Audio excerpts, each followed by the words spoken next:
Naibasura man ang kanyang mga kasong kriminal sa ilalim ng Administrasyong Marcos, isa pa rin si dating Senadora Laila de Lima sa mukha ng oposisyon. Sabi niya, walang balak ang partido na makipag-alyansa sa kasalukuyang administrasyon. Sa panig ng Liberal Party, wala kaming ganong plano. Hindi namin pinag-uusapan yan. Well, kung pinag-usapan man, ay ang posisyon namin dyan is that no. Ayon kay De Lima, may mga posisyon sila na tugma sa posisyon ng Administrasyong Marcos, gaya ng pagpupursiging protektahan ang teritoryo ng Pilipinas.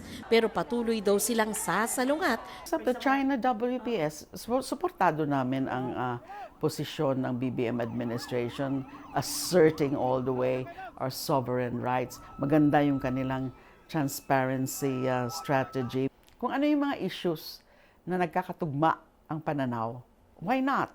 I mean, kaya hindi kami gano'n na banat lang ng banat.